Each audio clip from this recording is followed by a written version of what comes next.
Zambe malamu, Zambe malamu, Zambe malamu, malamu, malamu. Nateye moyinanga, natele libota nanga, yasoloza malamu, malamu, malamu. Zambe, be malamu, Zambe malamu. Zambe malamu, malamu, malamu. Bien-aimés dans le Seigneur, bonjour, bonjour, bonjour. De partout dans le monde où vous êtes, je vous salue. Je vous envoie beaucoup, beaucoup, beaucoup, beaucoup de cœur. Le Seigneur est merveilleux. Il est digne d'être loué, il est digne d'être magnifié, il est digne d'être exalté. Le Seigneur est glorieux, il est digne de louange. Bien-aimés, aujourd'hui, nous allons parler d'une histoire qui est dans la Bible. Mais on a toujours parlé de cette histoire, on a toujours prêché dans cette histoire, plusieurs personnes ont toujours prêché. Vraiment, frères et sœurs, ils n'ont vraiment pas eu le temps de sonder dans les Écritures pour voir vraiment ce qui s'était réellement passé. Les gens parlent souvent de cette histoire, ils prêchent la parole de Dieu, mais en haut, pas dans les profondeurs, frères et sœurs. Et comme le Seigneur qui révèle des choses cachées m'a révélé cela, et c'est pour cela que je voudrais que nous puissions entrer dans les profondeurs, frères et sœurs, pour pouvoir parler de cette histoire. Vous savez, la Bible dit, dans les derniers temps, dit l'Éternel, notre Tata Nzambe, je répandrai de mon esprit sur toute chair. Vos fils et vos filles prophétiseront, vos vieillards auront des songes. Frères, c'est le Seigneur qui révèle des choses cachées. Il a dit à Jérémie, invoque-moi, je te montrerai des choses cachées. Les choses que beaucoup de gens ne connaissent pas. Mais quand tu invoques le Seigneur, lui va te révéler cela. Dans Jérémie 33, à partir du verset 3, frères et sœurs, qu'est-ce que tu ne connais pas et que tu cherches à connaître la réalité, la vérité de cette histoire? Vas-y. Je t'envoie, je t'encourage, mon frère. Mets-toi à genoux dans ta maison, invoque le Seigneur. Appelle cet homme, prie, tu vas voir, le Seigneur va te répondre clair et net de ce qui te manquait, parce que c'est le Seigneur qui a toutes les réponses à nos questions, à nos problèmes. C'est le Seigneur qui a toutes les réponses, frères et sœurs. Le Seigneur parle tantôt d'une manière, tantôt d'une autre, mais l'homme n'y prend point garde. Job avait dit cela dans sa parole. Que le Seigneur parle quand nous sommes dans un profond sommeil. Parfois, quand tu te réveilles le matin, tu as oublié tout ce que le Seigneur t'avait dit. Frères et sœurs, le Seigneur est bon. Le Seigneur m'a révélé des choses. Le Seigneur m'a révélé cette histoire, frères et sœurs. Je vais vous donner quelque chose que le Seigneur m'avait révélé, parce que cette prophétie, la vidéo que je suis en train de faire, quand je fais mes vidéos, frères et sœurs, je fais d'abord pour mes frères, pour moi-même et pour notre famille. Je parle d'abord pour mes frères et pour mes sœurs. Le reste des gens peuvent regarder mes vidéos d'habitude quand je fais, parce que nous, la plupart des Africains, sont toujours en train de pleurer, ils sont toujours en train de pleurer. Ils n'ont pas de réponse à leurs pleurs, à leurs soucis. C'est pour cela, quand je fais mes vidéos, je vous encourage, frères et sœurs, à aller lire les Écritures. Vous allez voir pourquoi nous pleurons, pourquoi nous avons des soucis. Parce que c'est nous-mêmes qui avons ouvert les portes. Nos parents ont péché et les ancêtres ont péché. Les prophètes ont toujours répété, ne faites pas telle chose, ne faites pas ceci, ne faites pas ça, ne faites pas ça. Mais ils n'ont pas voulu écouter. Le Seigneur dit, c'est un peuple qui a un cœur dur. Ils appellent le Seigneur du bout des lèvres, mais son cœur est éloigné de moi. C'est ça que le Seigneur dit. Et quand tous ces problèmes étaient arrivés, ils se sont mis à pleurer. Ils se sont mis à se lamenter. Nous aussi, nos parents sont nés. Ils continuent à se lamenter. Nous aussi aujourd'hui, nous continuons à se lamenter, frères et sœurs. Nous ne savons pas que nous avons nous-mêmes la solution entre nos mains. Nous avons la solution entre nos mains de chercher le Seigneur. Si nous cherchons le Seigneur, frères et sœurs, c'est fini. Nos portes vont s'ouvrir. Nous avons les clés. Les portes sont devant nous. Mais nous n'avons pas le courage d'aller ouvrir les portes avec nos clés que nous avons. Nous avons les clés. Nous avons les portes qui sont devant nous. Mais nous n'avons pas le moyen. Je ne sais pas pourquoi nous n'avons pas le moyen d'aller ouvrir. Mon frère, le Seigneur dit dans ses Écritures, cherchez et vous trouverez. Frappez et on vous ouvrira. Demandez et on vous ouvrira. On vous donnera. Lorsque tu demandes, tu reçois. Celui qui cherche trouve et celui qui frappe, on l'ouvre. Mon frère, nous avons les clés. Nous avons tout, mais nous n'avons pas le courage d'aller ouvrir ces portes pour savoir ce qui est à l'intérieur. Parce que si nous allons chercher, nous allons nous mettre devant le Seigneur pour prier. Le Seigneur va nous montrer de quoi nous souffrons, pourquoi nous avons ces problèmes. Mais comme nous n'avons pas le courage, nous aimons seulement les choses vaines, vanité de vanité, tout n'est que vanité et poursuit devant. Mon frère, ma soeur, tant que l'homme africain ne saura pas que c'est Dieu qui est la solution à tous ces problèmes, il sera toujours dans le tourment. Nous tous les jours, nous sommes là. Tata Nzambe, Tata Nzambe, Tata Nzambe, Tata Nzambe. Mais nous ne savons pas que c'est lui le créateur de l'humanité, que c'est lui qui est la solution à tous nos problèmes. Mais nous courons de l'autre côté, de partout. Frères et sœurs, et nous allons découvrir cette histoire dans la Bible. Notre histoire qui est dans cette écriture. Je vous invite, frères et sœurs, vous, les gens qui vont regarder cette vidéo, à examiner les Écritures. Vous allez me dire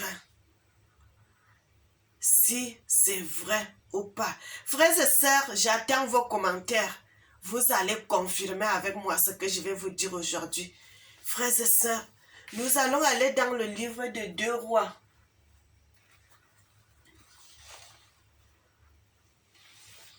Nous allons dans le livre de 2 Rois à partir du verset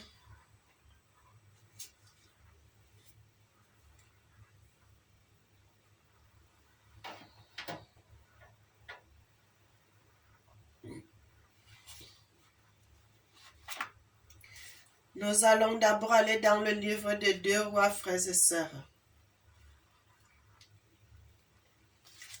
Nous allons aller dans le livre de 2 Rois.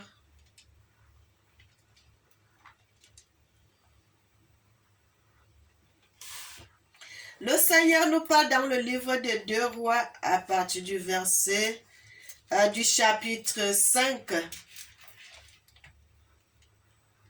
Frères et sœurs. 2 Rois 5. 2 Rois 5 à partir.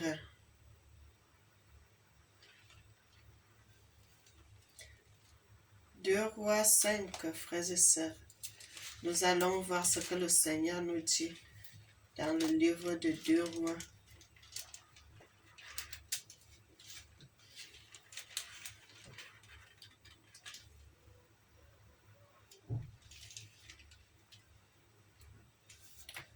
Frères et sœurs, je suis en train de chercher dans les Écritures. Dans les Écritures, je vais trouver. Dans le livre de 2 Rois, qu'est-ce que la Bible nous dit à propos? 2 Rois à partir du chapitre 5, vous allez voir avec moi. 2 Rois 5, oui, nous sommes arrivés. Frères et sœurs, la Bible nous parle de 2 Rois. Dans le livre de 2 Rois, chapitre 5, à partir du verset 1. Le Seigneur nous parle l'histoire de Naaman. Naaman. Un monsieur, Naaman, qui était le lépreux. Frères et sœurs, la Bible nous parle de Naaman, le lépreux. Naaman le lépreux, et qui était le chef de l'armée du roi de Syrie, frères et sœurs. Le Seigneur est merveilleux, le Seigneur révèle des choses. Frères, ça ne demande pas de faire beaucoup d'études. Ça ne demande pas d'avoir beaucoup de diplômes. Ça demande seulement que le Seigneur te révèle des choses, c'est tout. Que le Seigneur te révèle des choses. Frères et sœurs, au début, je vais vous raconter quelque chose d'abord. Au début, je ne voulais pas faire les vidéos. Je ne voulais pas faire ces choses parce que j'ai dit, Seigneur, pourquoi tu m'envoies de faire les vidéos, de parler de toi? Alors que les gens vont commencer à dire des choses, les gens disent que oh, les femmes n'ont pas le droit de prêcher la parole de Dieu, les gens n'ont pas le Seigneur m'a dit, vas-y, parle de moi, c'est moi qui t'ai dit de parler de moi. Il y en a plusieurs qui disent qu'ils parlent de moi, alors qu'ils ne parlent pas de moi.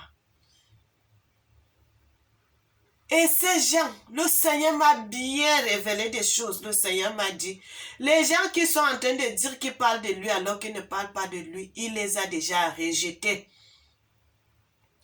Le Seigneur dit, parmi les gens qui parlent de lui, il n'y a qu'une petite minorité. Ce n'est même pas 10%, frères et sœurs. C'est une petite minorité qui parle de la vérité du Seigneur. Le reste, ils sont en train de courir derrière le diable. Ils sont en train de courir derrière l'argent. Ils sont en train de courir derrière les femmes. Et le Seigneur dit, il les a déjà rejetés. C'est pour cela qu'ils sont en train de lire les Écritures, ne comprennent pas ce que les Écritures disent. Parce qu'ils sont voilés. Parce que leur intelligence est voilée. Parce que comme ils ne veulent pas écouter la voix de Dieu, comme ils ne cherchent pas le Seigneur, il les a voilés les yeux. C'est pour cela qu'ils ne découvrent pas les choses qui sont dans les Écritures. Frères et sœurs, en 2016, 2 mois avant que le type là, Papa Wemba ne meure, 2 mois, il y a les témoins, j'avais dit cela aux gens qui étaient avec moi. 2 mois avant que Papa Wemba ne meure, le Seigneur m'avait révélé cela. Et j'ai dit cela le lendemain quand le Seigneur m'avait révélé. Frère, c'est ça, c'est le Seigneur qui révèle des choses. J'ai dit ça aux gens qui étaient avec moi. Que non, j'ai vu Papa Wemba. Il était en train de faire le concert. Et lorsque Papa Wemba était en train de chanter, il était sur le podium. Frère et sœurs, le Seigneur m'avait dirigé le jour-là dans cette vision comme si c'était en pleine journée. Le Seigneur, quand j'ai vu Papa Wemba en train de chanter, il était sur le podium. Mes yeux sont partis, le Seigneur m'a dirigé en haut. J'ai vu, c'était écrit Côte d'Ivoire, la ville de la Côte d'Ivoire, là, c'est encore quoi? Abidjan. J'ai bien vu, c'était écrit Abidjan. Et j'ai vu Papa Wemba, comment il a commencé à faire son concert au début. Jusqu'au moment où Papa Wemba était tombé. Jusqu'aux habits que Papa Wemba portait. Jusqu'à comment les gens couraient de gauche à droite et comment ils avaient peur. Comment quelqu'un tient d'un autre pays pour venir faire le concert ici et puis il vient mourir en Côte d'Ivoire. Frère, c'est ça, le Seigneur m'avait révélé tout cela. J'ai vu cela comme si j'étais à l'intérieur. Je voyais tout dans plus clair. Le Seigneur, avant que Papa Wemba ne tombe, le Seigneur m'a dit, il m'a rien dit d'autre. Le Seigneur m'a dit, tu vas voir ce qui va se passer. Et j'ai vu comment Papa Wemba, il a commencé à faire le concert.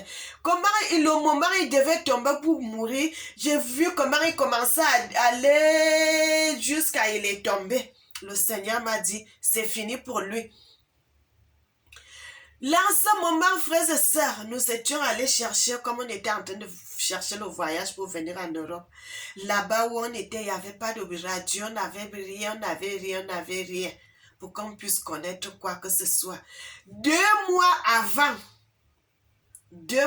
que Papa Wemba ne meure, le Seigneur m'avait fait voir cela. Sa mort, comment Papa Wemba était habillé, comment Papa Wemba était tout, le Seigneur m'avait tout montré. Et quand on était arrivé en Europe, frères et sœurs, on est arrivé en Europe, je ne sais pas si c'est après combien de mois, combien de temps.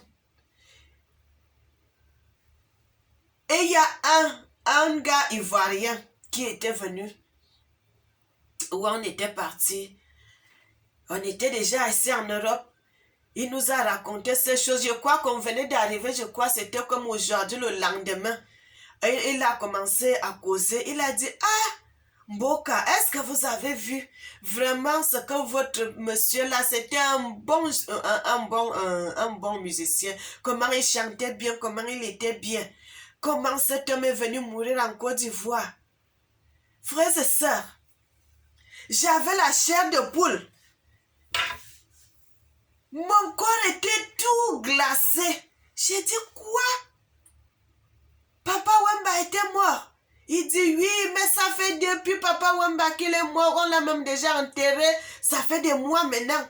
Frères et sœurs, alors que le Seigneur m'avait montré la mort de Papa Wemba 2 mois. 2 mois. 2 mois avant que Papa Wemba ne meure. Et quand je suis venue, j'ai commencé à calculer la date parce que j'avais écrit dans mes bouts de papier, les choses que j'avais faites, j'avais mis dans ma Bible, qu'on devait entrer avec. J'avais regardé, j'ai calculé la date, j'ai dit, ah, c'était 2 mois avant que Papa Wemba ne meure. Le Seigneur est venu me présenter cette histoire. Frère, oui, c'est comme ça que le Seigneur révèle les choses. Le Seigneur révèle des choses à qui il veut et quand il veut. Si tu as un cœur disposé pour écouter la voix de Dieu, le Seigneur va t'écouter et va te montrer des choses. Frères et sœurs, pourquoi le Seigneur m'a montré cela? La mort de Papa Wemba. Parce que nous avons des liens. Nous avons des liens avec des Congolais. Parce qu'un Camerounais, c'est un Congolais. Un Centrafricain, c'est un Congolais. Nous avons les mêmes gènes. Nous avons les mêmes descendants. Nous avons les mêmes ancêtres. Les 12 royaumes. C'est nous. C'est nous, frères et sœurs. Et le Seigneur m'avait révélé cette histoire. Ça m'avait fait mal parce que depuis qu'on était des enfants, on regardait souvent la musique de Papa Wemba. Tu vois, ça avait nos parents, nos grandes soeurs, nos grands frères, ils écoutaient. Nous aussi, on a commencé à regarder ces choses. Et en plus, je crois quand j'avais peut-être, je faisais le cours élémentaire que Papa Wemba, il avait tourné le film La vie est belle. Et ça nous avait tellement marqué. On a commencé jusqu'à ce qu'on a grandi. Nous aussi, on continue à écouter la musique. Frères et sœurs, j'ai déjà revu. Ce n'est que les Camerounais qui écoutent la musique des Congolais de toutes les nations. Le Cameroun n'a pas besoin d'écouter seulement la musique camerounaise. Le Cameroun, la musique congolaise. Et ils aiment tellement ça. Tout ce qui vient du Congo, ils aiment. Le Cameroun aussi, les Camerounais aussi écoutent leur musique. Mais la musique congolaise, ils aiment tellement ça.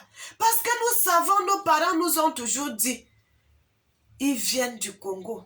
Ils viennent du Congo, ils ont les mêmes ancêtres. Frères et sœurs. Et nous allons voir cette histoire de Naaman dans la Bible.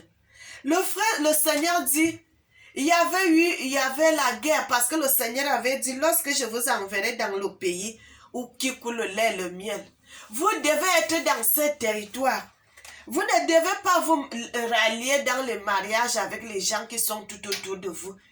Vous devez seulement vous marier entre vous. Vous devez seulement servir votre Dieu. Mais quand nos parents sont arrivés dans la terre que le Seigneur les a envoyés, ils ont commencé à chercher d'autres dieux, les dieux étrangers qui étaient tout autour d'eux. Et c'est comme ça qu'ils ont eu des problèmes. Et quand chaque fois qu'ils avaient la guerre, chaque fois qu'ils désobéissaient à la voix de Dieu, le Seigneur envoyait un peuple qui venait les assujettir, les frapper et puis prenait les gens qui les amenaient dans d'autres pays.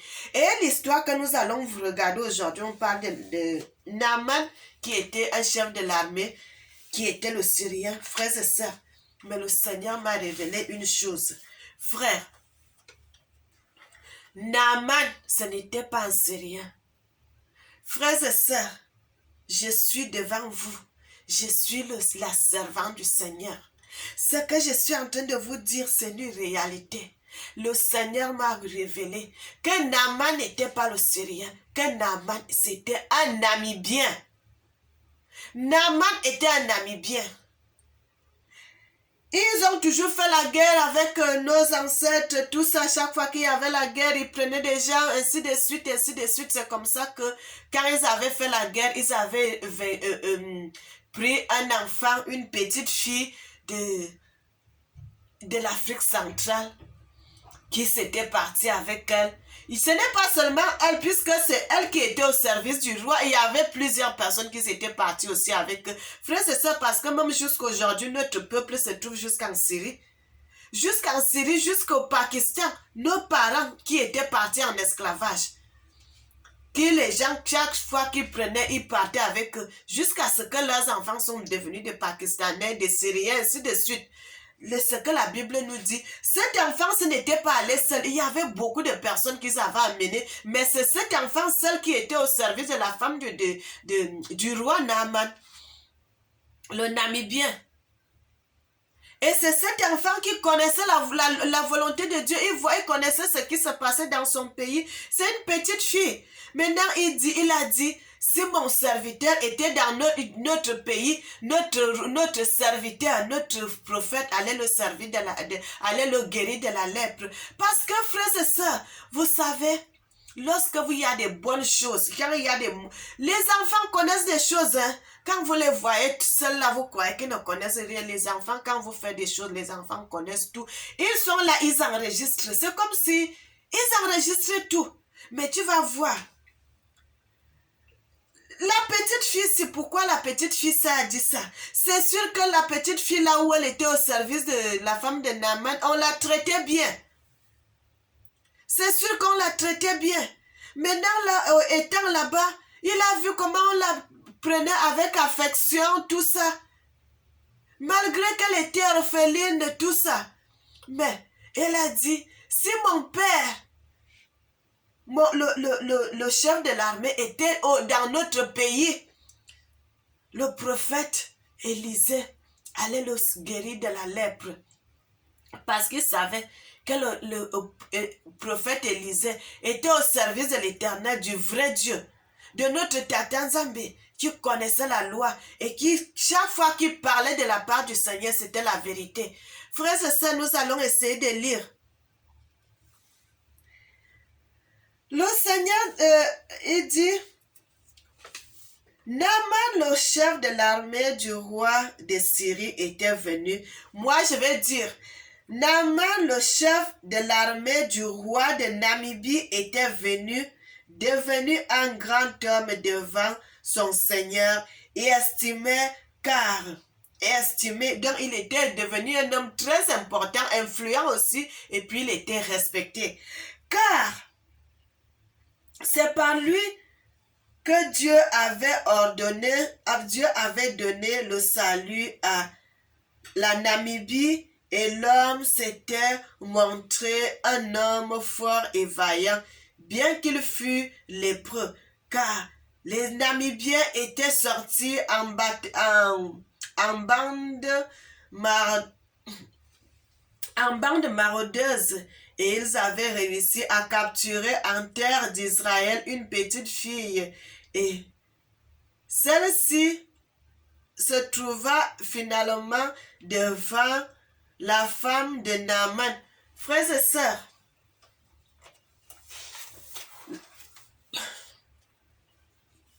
le Seigneur dit, ils ont réussi à capturer une petite fille. Frères et sœurs, ce n'est pas la première fois que ces gens allaient souvent à la guerre en Afrique centrale, au Congo, ils allaient faire la guerre. Donc, ils avaient toujours, ils allaient toujours, ils faisaient toujours des choses. Ils faisaient toujours des choses. Ils prenaient des gens, ils allaient avec eux. Jusqu'à aujourd'hui, nos ancêtres, beaucoup de nos ancêtres sont restés là-bas. Et quand vous voyez aussi, il y en a plusieurs noms. Des gens qui ont les noms, des noms qui se retrouvent au Congo. Beaucoup de noms qui se retrouvent au Cameroun. Parce que beaucoup de nos ancêtres étaient partis là-bas. Beaucoup de nos ancêtres étaient partis là-bas qui sont devenus des Namibiens aujourd'hui. Parce que quand vous partez là-bas, si tu pars là-bas jeune, jusqu'à tu vieillis, tu épouses une femme là-bas, vous commencez à faire des enfants, les enfants là vont vivre seulement en Namibie et tout et tout. Ils continuent, ils deviennent des Namibiens. Et c'est comme ça que ces gens, nos ancêtres, pardon, beaucoup de nos parents ont travaillé et jusqu'à ce qu'ils sont devenus des Namibiens. Le Seigneur nous dit, le Seigneur m'a révélé ça, que ce n'était pas la Syrie, mais c'était la Namibie. Que le seul homme, c'était un Namibien. Frères et sœurs, il dit, et la petite fille se trouvait finalement devant la femme de Naaman, Par suite, elle dit à sa maîtresse, si seulement mon Seigneur était devant le prophète qui est à Samarie, alors il délivrerait sa lèpre. Un peu plus tard, quelqu'un vint informer son Seigneur en disant, c'est telle et telle manière à qu'à parler la petite qui est du pays d'Israël. Frères et sœurs, vous savez que quand ils ont pris la petite fille, mais la petite fille là, il est au service de sa femme. Elle est là comme une petite esclave. Va faire ça, va faire les petites choses, les petits travaux qu'une petite fille peut faire. La petite fille ne peut pas se mettre devant le seul homme pour lui dire quoi que ce soit. Non, mais quand la petite fille avait parlé, peut-être quand la petite fille avait parlé, la femme du roi de Naaman aussi, peut-être elle a parlé à un de ses chefs, un homme qui travaillait aussi, qui était aussi au service de Naaman, son mari, et peut-être c'est à partir de là que la nouvelle est montée jusqu'à s'arriver entre les oreilles de Naaman. Frère, c'est ça, la petite fille n'est pas allée directement seulement dire à Naaman parce qu'elle ne pouvait pas. Elle était là comme une petite esclave. Elle ne pouvait pas. Elle ne pouvait pas. Mais le fait qu'elle a parlé de ça, la nouvelle est montée au roi, au chef de Naaman qui était le lépreux. Frères et sœurs, nous allons nous arrêter à un niveau, nous n'allons pas tout prendre parce que c'est très long. Je vais aller de passage en passage. Le Seigneur dit au verset 6, il va apporter au roi d'Israël la lettre qu'il disait, et maintenant en ce temps que t'arrive cette lettre que je t'ai envoyée, Naaman mon serviteur pour que tu le délivres de sa lèpre, arriva. Ceci dès que le roi d'Israël eut lu cette lettre, aussitôt il déchira ses vêtements et dit, suis-je Dieu pour faire mourir et pour garder en vie? Celui-là, en effet, m'envoie de demander de délivrer un homme de sa lèpre. Car, constatez bien qu'il, s'il vous plaît, voyez qu'il me cherche querelle. Au verset 8, il dit, voici ce qu'arriva dès qu'Élia, l'homme du vrai Dieu, apprit que le roi d'Israël avait déchiré ses vêtements. Aussitôt, il envoya dire au roi, pourquoi as-tu déchiré tes vêtements? Qu'il vienne et s'il te plaît, vers moi pour qu'il sache qu'il existe un prophète en Israël. Naaman vint donc avec ses chevaux, ses chars et etc. à l'entrée de la maison d'Élia. Mais Élia envoya un messager vers lui pour lui dire d'aller se baigner 7 fois dans le Jourdain pour que ta chair